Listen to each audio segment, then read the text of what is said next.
Warahmatullahi wabarakatuh. Nama saya Abdul Rafiq 11 akan menerangkan tentang kerusakan pada kabel dan konektor jaringan.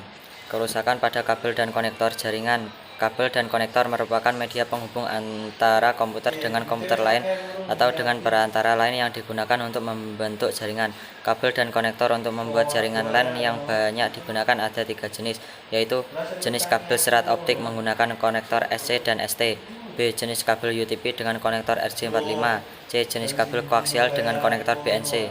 Gangguan atau kerusakan hub atau switch. Hub atau switch merupakan terminal atau pembagi signal data bagi kartu jaringan network card.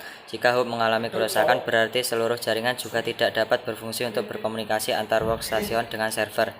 Apabila terjadi kerusakan pada hub, dapat dilihat pada lampu indikator power dan lampu indikator untuk masing-masing workstation. Apabila lampu indikator power hub atau switch mati, berarti kemungkinan besar hub tersebut rusak.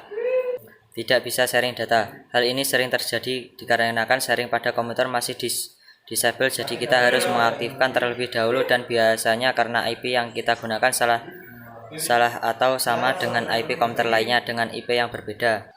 Komputer tidak terdeteksi oleh komputer lain. Hal ini sering terjadi dikarenakan alamat digunakan dan IP yang kosong, lalu ganti IP address sehingga bisa terdeteksi oleh komputer lain. Selain itu, kita juga bisa mengecek apakah komputer kita bisa terkoneksi dengan komputer orang lain, lalu ketik ping run, misalnya ping 192.168.0.89, nanti akan muncul balasan. Jika reply from, berarti komputer kita sudah terkoneksi dengan baik. Jika muncul request timeout, maka komputer kita tidak bisa terkoneksi dengan komputer lain. Tidak muncul local area connection. Hal ini kemungkinan besar kita lupa untuk menginstal driver network adapter. Jadi yang harus dilakukan adalah menginstal driver network adapter. Biasanya kalau kita sudah menginstal driver akan muncul local area connection.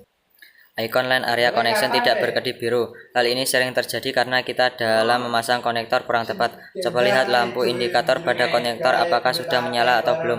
Jika belum, coba cabut dan tancapkan kembali. Setelah itu, kalau masih belum, coba periksa konektor pada hub. Apakah sudah dikonekkan dengan hub atau belum. Jika belum connect hingga lampu indikator pada hub menyala dan pada komputer muncul menu pesan connection 100 Mbps. IP yang kita gunakan sama dengan komputer lain. Gunakan program IP scan untuk melihat IP yang sedang aktif dan IP yang masih kosong.